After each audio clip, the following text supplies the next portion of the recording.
રીબડામાં અમિત ખૂંટ નામના યુવકે આત્મહત્યા કરી હોવાનો મામલો સામે આવ્યો છે।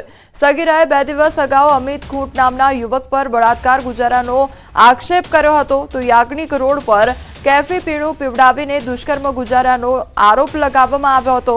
અમિતે પોતાની વાડીમાં ફાંસો ખાઈ આત્મહત્યા કર્યો તેમજ આત્મહત્યા મામલે રાજકોટ ગ્રામ્ય પોલીસ દ્વારા તપાસ શરૂ કરવામાં આવી છે।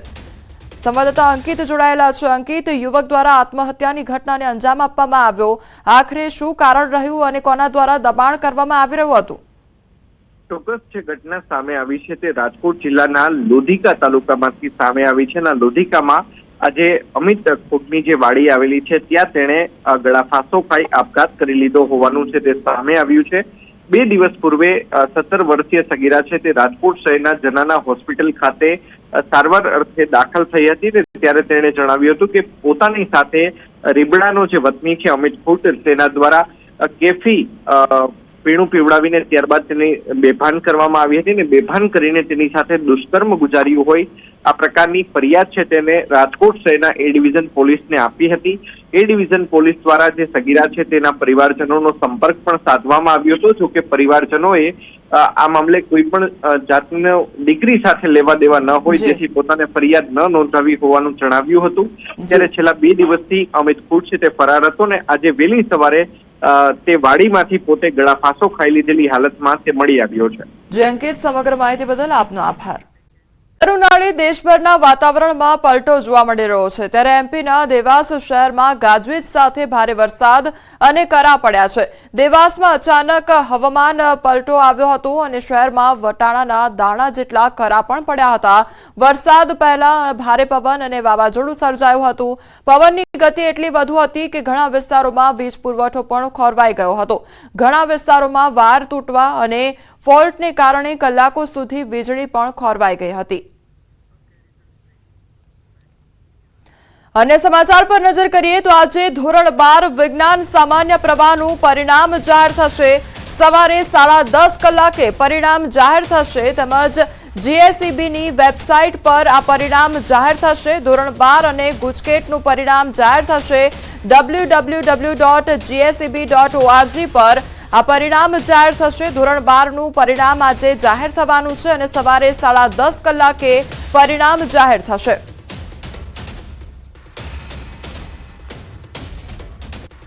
તો પરીક્ષામાં નિષ્ફળતા મળે અથવા તો ઓછા માર્ક્સ આવે તો ચિંતા કરવાની જરૂર નથી। ધોરણ 12 બોર્ડના પરિણામ પહેલા સુરત પોલીસે હેલ્પલાઇન નંબર જાહેર કર્યો છે।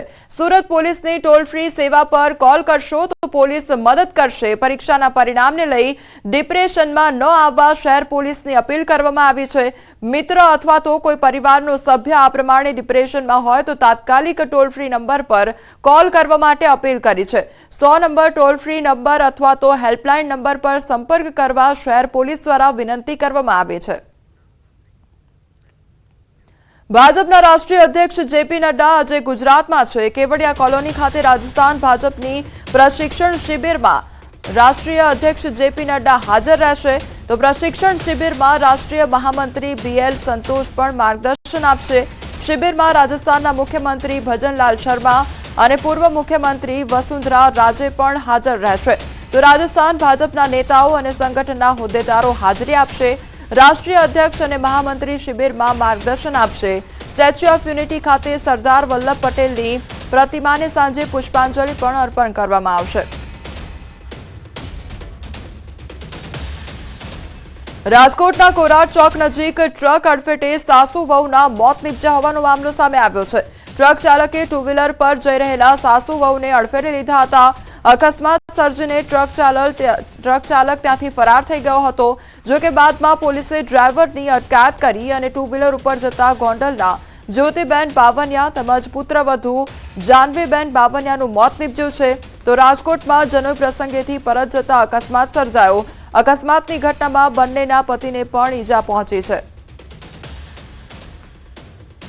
તો અકસ્માતની આ ઘટના સામે આવી છે જેમાં ટ્રક ચાલક દ્વારા 2 વ્હીલરને અડફેટે લેવામાં આવ્યું હતું જેમાં 2ના મોત નીપજ્યા છે। પુત્રવધુ તેમજ સાસુનું મોત નીપજ્યું છે અને જે ટ્રક ચાલક હતો તે અકસ્માત સર્જીને ત્યાંથી ફરાર થઈ ગયો હતો।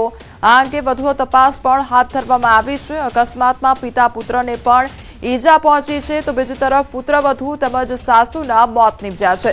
તો ટ્રક ચાલકે ટુ વ્હીલરને ટક્કર મારી હોવાની આ ઘટના સામે આવી છે, જેમાં 2ના મોત નીપજ્યા છે. સંવાદદાતા અંકિત અમારી સાથે જોડાઈ ગયા છે. અંકિત, અકસ્માતની ઘટના કે જ્યાં ટ્રક ચાલક દ્વારા ટુ વ્હીલરને અડફેટે લેવામાં આવ્યું, શું આખી ઘટના સર્જાઈ હતી? ખાસ કરીને વાત કરવામાં આવે તો જે બનાવ બન્યો છે તે રાજકોટ જે ગોંડલ હાઈવે ઉપર જે ખાસ કરીને વાત કરવામાં આવે તો રાજકોટ ગોંડલ હાઈવે પર વધુ એક ગમખ્વાર અકસ્માતની ઘટના સર્જાઈ હોવાનું છે તે સામે આવ્યું છે. ગમખ્વાર અકસ્માતમાં ગોંડલ ખાતે રહેતી બાવનિયા પરિવારની 2 મહિલાઓના મૃત્યુ નિપજ્યા હોવાનું છે તે સામે આવ્યું છે. સૂત્રોમાંથી મળતી વિગત અનુસાર રાત્રિના 1 વાગ્યા આસપાસ મનોજભાઈ બાવનિયા તેમજ તેમનો પુત્ર વ્યોમ બાવનિયા પોતપોતાની પત્ની સાથે ટુ વ્હીલર ઉપર રાજકોટ ખાતેથી ગોંડલ પરત જઈ રહ્યા હતા.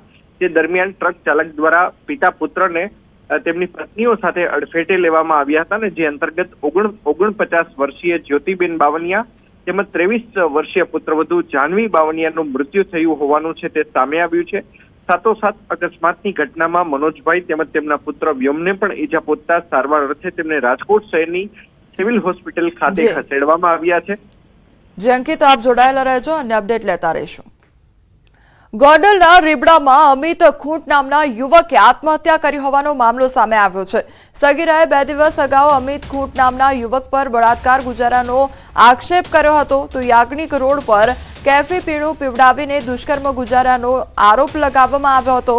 અમિતે પોતાની વાડીમાં ફાંસો ખાઈ આત્મહત્યા કર્યો, તેમજ આત્મહત્યા મામલે રાજકોટ ગ્રામ્ય પોલીસ દ્વારા તપાસ શરૂ કરવામાં આવી છે. સંવાદદાતા અંકિત જોડાયેલા છે. અંકિત, યુવક દ્વારા આત્મહત્યાની ઘટનાને અંજામ આપવામાં આવ્યો, આખરે શું કારણ રહ્યું અને કોના દ્વારા દબાણ કરવામાં આવી રહ્યું હતું? ચોક્કસ જે ઘટના સામે આવી છે તે રાજકોટ જિલ્લાના લોધિકા તાલુકામાંથી સામે આવી છે. લોધિકામાં આજે અમિત ખૂંટની જે વાડી આવેલી છે ત્યાં તેણે ગળાફાંસો ખાઈ આપઘાત કરી લીધો હોવાનું છે તે સામે આવ્યું છે. 2 દિવસ પૂર્વે 17 વર્ષીય સગીરા છે તે રાજકોટ શહેરના જનાના હોસ્પિટલ ખાતે સારવાર અર્થે દાખલ થઈ હતી, ને ત્યારે તેણે જણાવ્યું હતું કે પોતાની સાથે રીબડાનો જે વતની છે અમિત ખૂંટ તેના દ્વારા કેફી પીણું પીવડાવીને ત્યારબાદ તેની બેભાન કરવામાં આવી હતી, ને બેભાન કરીને તેની સાથે દુષ્કર્મ ગુજાર્યું હોય આ પ્રકારની ફરિયાદ છે તેને રાજકોટ શહેરના એ ડિવિઝન પોલીસને આપી હતી. એ ડિવિઝન પોલીસ દ્વારા જે સગીરા છે તેના પરિવારજનોનો સંપર્ક પણ સાધવામાં આવ્યો હતો, જોકે પરિવારજનોએ આ મામલે કોઈ પણ જાતનો દીકરી સાથે લેવા દેવા ન હોય જેથી પોતાને ફરિયાદ ન નોંધાવી હોવાનું જણાવ્યું હતું. ત્યારે છેલ્લા 2 દિવસથી અમિત ખૂંટ છે તે ફરાર હતો, ને આજે વહેલી સવારે તે વાડીમાંથી પોતે ગળાફાંસો ખાઈ લીધેલી હાલતમાં તે મળી આવ્યો છે. જે અંકિત, સમગ્ર માહિતી બદલ આપનો આભાર. વડોદરામાં ફરી એક વખત રફતારનો કહેર સામે આવ્યો. ટ્રાવેલ્સ ચાલકે બાઇક સવારને અડફેટે લીધો. વડોદરામાં રફતારનો કહેર જાણે કે અટકવાનું નામ નથી લઈ રહ્યો. થોડા સમય પહેલા જ રક્ષિત ચોરસિયા હિટ એન્ડ રન કેસે સમગ્ર ગુજરાતમાં ચકચાર મચાવી, ત્યારે ફરી એક વખત શહેરના ખિસકોલી સર્કલ નજીક હિટ એન્ડ રનની ઘટના સીસીટીવીમાં કેદ થઈ. વડોદરા શહેરના ખિસકોલી સર્કલ નજીક મોડી રાત્રે ખાનગી ટ્રાવેલ્સ ચાલકે બાઇક સવારને અડફેટે લીધો. સમગ્ર ઘટના નજીકના સીસીટીવીમાં કેદ થઈ. દ્રશ્યોમાં સ્પષ્ટ જોઈ શકાય છે કે ટ્રાવેલ્સ સંચાલક રોંગ સાઈડમાં યુટર્ન મારવા જતા બાઇકને અડફેટે લેતા, જેમાં બાઇક સવાર દૂર સુધી ફંગોળાયો અને બાદમાં બાઇક સવાર યુવક રોડ પર પછડાય છે. અકસ્માતમાં બાઇક સવારને ગંભીર ઈજા પહોંચતા તેને સારવાર માટે ખસેડાયો, પરંતુ તેનો જીવ ન બચી શક્યો. પોલીસ તપાસમાં સામે આવ્યું છે કે મૃતક બાઇક ચાલક મિકેનિકલ એન્જિનિયરિંગનો વિદ્યાર્થી હતો. અકસ્માતને અંજામ આપી ટ્રાવેલ્સ સંચાલક ત્યાંથી ફરાર થઈ ગયો. હિટ એન્ડ રનની ઘટનાને લઈને અટલાદરા પોલીસે ફરિયાદ નોંધી ટ્રાવેલ્સ ચાલકની ધરપકડ માટે કવાયત હાથ ધરી છે. પંચમહાલના હાલોલમાં ખાલી મકાનમાં આગ લાગવાની ઘટના બની, તો કરીમ કોલોની વિસ્તારમાં ખાલી મકાનમાં આગ લાગી. 2 રહેણાંક મકાનની વચ્ચે પ્લાસ્ટિકના ફ્રૂટના ખાલી કેરેટનો જથ્થો મૂકી રાખવામાં આવ્યો હતો અને એ જથ્થામાં આગ લાગવાની ઘટના બની હતી. તો મકાનમાં આગ લાગવાની ઘટનાની જાણ થતાં જ આજુબાજુના રહેણાંક વિસ્તારના લોકો મોટી સંખ્યામાં એકત્રિત થઈ ગયા હતા. બીજી તરફ આગ લાગવાની ઘટનાની જાણ થતાં જ હાલોલ ફાયર વિભાગની 2 ટીમ ઘટનાસ્થળે પહોંચીને આગ પર કાબુ મેળવ્યો હતો. જામનગરમાં રખડતા ઢોરે વૃદ્ધને અડફેટે લીધા. સમગ્ર ઘટના સીસીટીવીમાં કેદ થઈ. જામનગર શહેરમાં